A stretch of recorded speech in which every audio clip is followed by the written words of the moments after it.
नमस्कार दोस्तों। हाल ही में इंडिया के कोस्टलाइन में दो प्रकार के रेड एल्गिल सीविड्स को डिस्कवर किया है। तो ये दो सीविड्स है, हैपनिया इंडिका और हैपला बुल्लाटा। तो आप ये देख सकते हैं, ये दो सीविड है, एक है हैपनिया इंडिका और दूसरा बुल्लाटा।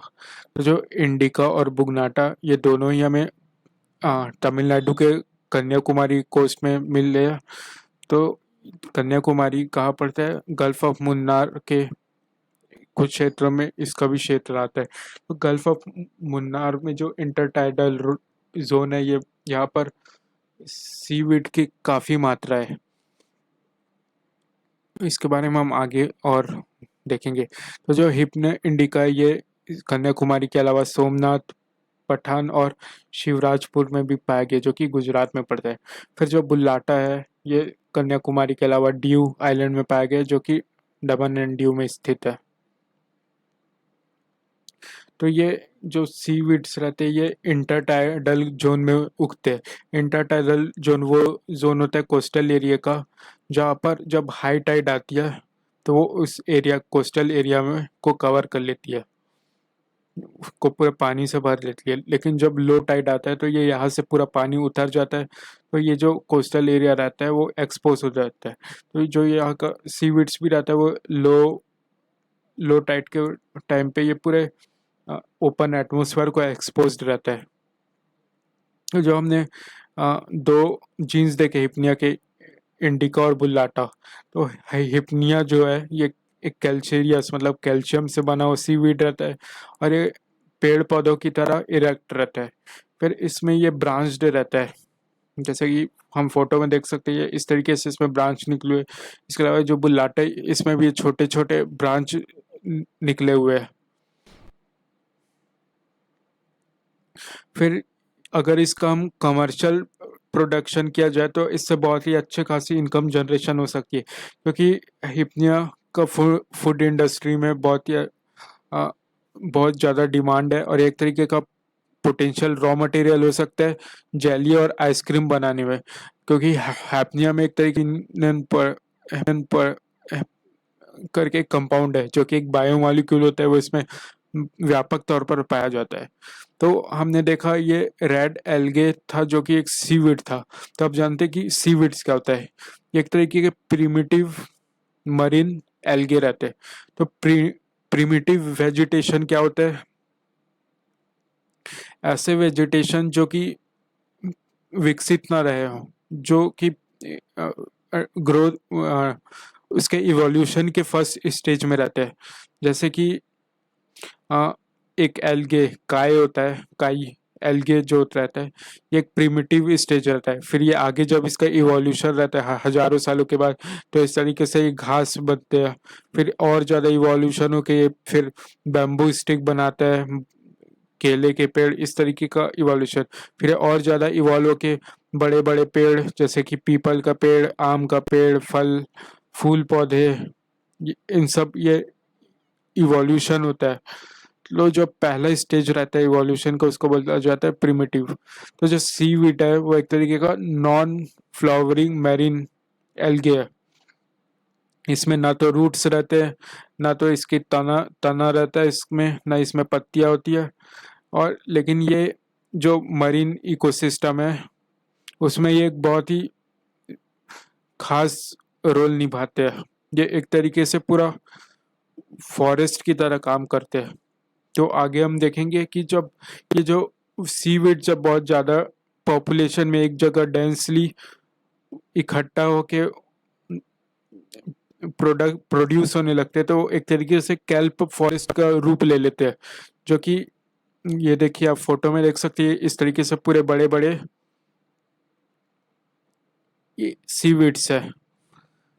तो ये एक फॉरेस्ट जंगल, अंडर वाटर फॉरेस्ट बोला जाता है इसे, जिसे बोलते हैं हम कैल्प फॉरेस्ट।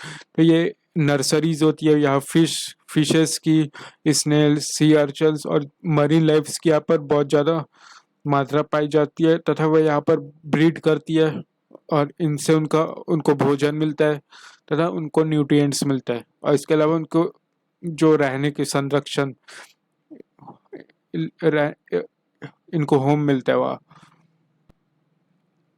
तो जो गल्फ ऑफ मन्नार है, वहाँ का जो पहाड़ी इंटर टाइडल जोन है और लो इंटर टाइडल जोन है, वो बहुत रिच है सीविड्स स्पीशीज के एस्पेक्ट में। तो आइए हम जानते हैं सीविड के इकोलॉजिकल इम्पोर्टेंस क्या है। तो ये एक तरीके का बायो इंडिकेटर है। तो जब हम कोस्टल एरिया के आसपास जब लोग कल्टीवेशन करते हैं, यहाँ पर इंडस्ट्री, उद्योग, एक्वाकल्चर और जो इंफ्रास्ट्रक्चर और कमर्शियल बिल्डिंग और लोगों का अर्बन एरिया रहता है, तो वहाँ से जो भी लोग वेस्ट मटेरियल डंप करते हैं, उसके अलावा सीवेज वाटर और केमिकल्स रहते हैं, वो लोग समंदर में डंप कर देते। तो इसके कारण क्या होता है, जो समंदर का इकोसिस्टम गड़बड़ा जाता है, वहाँ पर न्यूट्रिएंट्स इम्बैलेंस होने लगता है। फिर वहाँ पर केमिकल की डेंसिटी बढ़ने लगती है। तो वीड क्या करता है, इन केमिकल्स को एब्जॉर्ब कर लेता है, एक्सेस केमिकल्स को। इस तरीके से वो मरीन इकोसिस्टम को बैलेंस करने में मदद करता है, क्योंकि सीवीड्स न्यूट्रिएंट्स को कंज्यूम करने में ये न्यूट्रिएंट्स की इसके बहुत ज़रूरत होती है। तो हमने देखा कि जब यहाँ केमिकल्स आ गए समंदरों में, तो वहाँ क्या होने लगा, एल्गल ब्लूमिंग होने लगी। तो फिर सीवीड्स भी एक तरीके का एल्गे रहता है जो इन न्यूट्रिएंट्स को कंज्यूम करेगा और आगे वो इकोसिस्टम को बैलेंस करेगा। तो इस तरीके से अपने तालाबों में भी देखा होगा, वहाँ जलकुंभियाँ उग जाती है।